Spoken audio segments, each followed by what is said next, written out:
बिस्मिल्लाहिर्रहमानिर्रहीम। आज बनाएंगे कश्मीरी दाल, बहुत मज़ेदार बनेगी। तो शुरू करते हैं दाल को बनाना।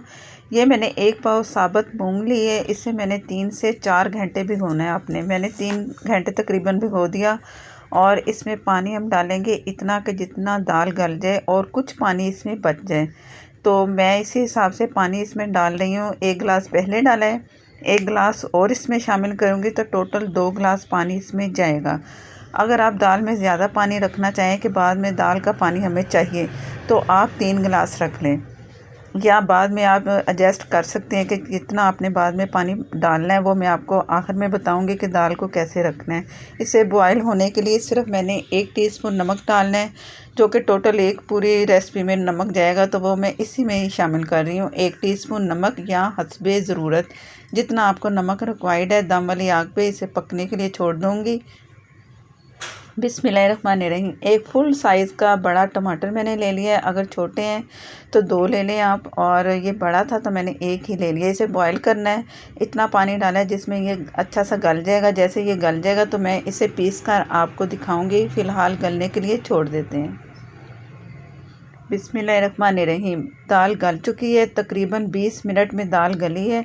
और दाल को मैंने भिगोया था इसलिए जल्दी गल गई। अगर वैसे आप भिगोएंगे, बगैर भिगोए दाल को आप डालते हैं ना पानी में बॉयल होने के लिए, तो ज़रा टाइम लेते हैं। दाल इतनी गलानी चाहिए कि ये साबुत भी नज़र आए और गल भी जाए। जो पानी है दाल से मैंने अलग कर लेना है। दाल अलग और पानी अलग होगा, तो पानी को संभाल के रखना है। और दाल का क्या करना है, बिस्मिल्लाहिर्रहमानिर्रहीम। आधे कप से थोड़ा कम मैंने इसमें ऑयल डालें या घी, और 1 कप मैंने चॉप प्याज ली है, बारीक काट ली और इसमें डाल दिया। और इसको अच्छा सा सुनहरी कलर देने के लिए 2 पिंच मैंने नमक डाल के इसको फ्राई किया। अच्छा सा कलर आ चुका है और इतना ही कलर होना चाहिए। ज़ीरा भी मैंने इसमें डाला नहीं है। हाफ़ टी से थोड़ा कम इसमें मैंने ज़ीरा डाल दिया।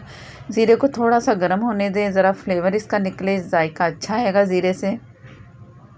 जैसे ये ज़ीरा पकना शुरू हो ना, तो हमने इसमें क्या करना है, इसमें डालना है लहसुन अदरक का पेस्ट 1 टेबलस्पून। ये मैंने इसमें डाल दिया और इस थोड़ा सा इसे पकाना है, इतना कि लहसुन का कच्चापन थोड़ा सा ख़त्म हो। तो इसमें लाल मिर्च पाउडर डालेंगे हस्बे ज़रूरत। मैं इसमें डालूँगी 1.5 टीस्पून लाल मिर्च पाउडर, या कुटी मिर्च भी आप डाल सकते हो। हल्दी हाफ़ टी स्पून इसमें जाएगी। नमक पहले डाल चुके हैं दाल में, तो अब ज़रूरत नहीं है। लहसुन में थोड़ा बहुत जो पानी था ना, तो वो मिर्चें और हल्दी इसमें भूनेंगे ना, तो जायका बहुत मज़े का मिलेगा। लो फ्लेम पे इसे थोड़ा सा भूनना है। भून के फिर इसमें जो टमाटर पीस के मैंने रखे थे वो इसमें शामिल कर दिए। जब टमाटर मैंने पीसा तो उसमें थोड़ा सा पानी शामिल किया और बहुत बारीक पीस लिया टमाटर को। इससे इसका जायका भी अच्छा आएगा और मसाला भी बहुत अच्छा सा बनेगा। अब इसे पकने के लिए छोड़ देना है हल्की आग पे। बिस्मिल्लाहिर्रहमानिर्रहीम। टमाटर और जो मसाला मैंने रखा था उसका मसाला बहुत अच्छा मज़ेदार सा पिस चुका है। दाल मैंने पानी से अलग कर ली थी और इसमें कर देंगे शामिल। दाल को मैंने तकरीबन 3 मिनट के लिए फुल फ्लेम पे भुनाई करनी है। जैसे हम मूंग दाल बनाते हैं ना भुनी, तो ये आप समझो कि साबुत भुनी दाल है। कश्मीरी दाल इसी तरह ही बनती है। ये साबुत मूंग की दाल होगी कश्मीरी दाल। तो आप ये अगर इसको लिक्विड में करना चाहें तो पानी आप शुरू में मैंने 2 गिलास डाले थे ना, आप 3 गिलास डाल लें।